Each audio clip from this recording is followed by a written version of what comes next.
and I would like you to all help me give a very warm welcome to the incredible Christopher Rivas, one of the most amazing storytellers you will ever experience, and we are thrilled and really lucky to have him with us. So help me welcome him to the stage, if you would.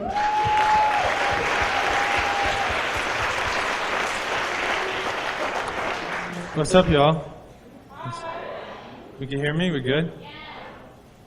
Cool. If I happen to die before my mother, my tombstone will probably read, "Here lies a king, a prince, and the best son ever." Because no one will blow up your ego like a Latin mother. Now, assuming everything goes to plan, it'll probably read, "Here lies Chris. He believed in happiness," or something corny like that. I'm the kid who sat in the back of the bus and would snort sugar just for the high. I would drink a whole pot of coffee just for the rush. And when me and the homie found a pack of cigarettes, we didn't smoke one, we smoked the whole pack. When a pill bottle says take 2, I take 4. Some call it a gene, some call it a personality, but I've always been addicted to something. The first thing I was truly addicted to was worry. As a kid, I was afraid of everything. So if my parents were running 10 minutes late, they were dead. That's it. Dead. And then I had to figure out, was I going to be sad or was I going to be strong for my sister? Because someone had to be strong. Y'all heard the phrase, step on a crack, break your mama's back? I believed it.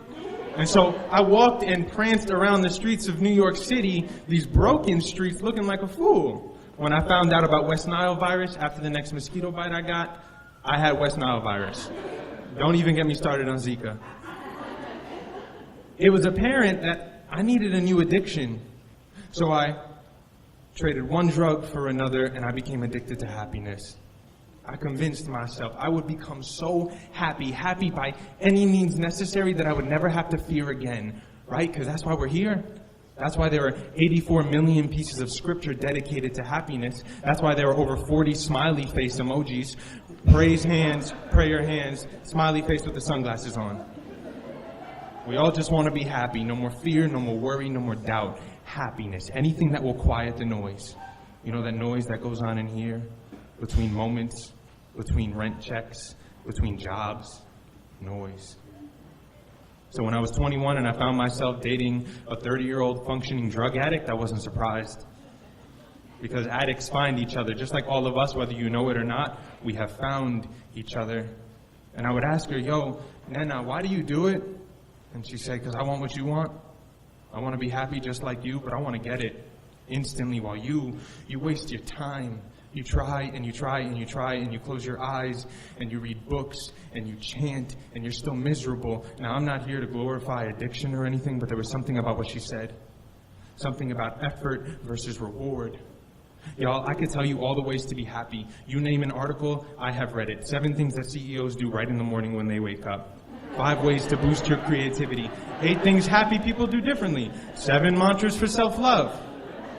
And yet still, I can't sleep. And still I'm tired. Rest, she would say. "Chris, man, you just need to stop trying so hard and rest." It was about this time where I was having daily panic attacks. I wasn't eating, I wasn't sleeping. And she would not so jokingly say, "You look worse than me." She wasn't kidding. "Chris, you need to stop, or you're going to kill yourself. Look who's talking. I'm serious. Stop." "Nena, I can't." "Chris, life is a thing that is meant to be lived. You were not meant to be miserable. Stop." You just don't get it, Nena. Right? Because if I stop now, then all that stuff underneath, it comes up, and I have to face it. And then before you know it, I'm under a freeway with a woman named Conchita eating cat food. Is that what you want from me? And she says in the sweetest voice I can ever remember, "Oh, Chris, Chris, please get over yourself. Chris, life is not a self-improvement project." And those are the words I will never forget. My life is not a self-improvement project. My life is not a self-improvement project. They don't quiet the noise, but they help. And it's 8 years later, and I'm still trying to figure out what it means to rest, what it means to allow, what it means to trust, what it means to let my body and breath do what it is meant to do. Just be.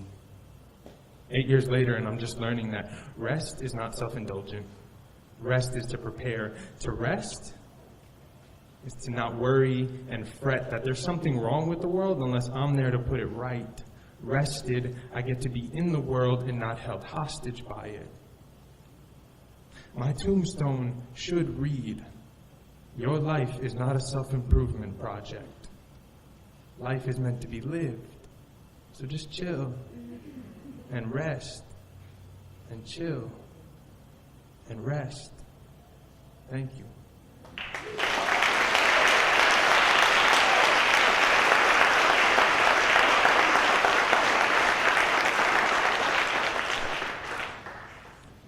I've never been to one of these, but I'm glad I'm here.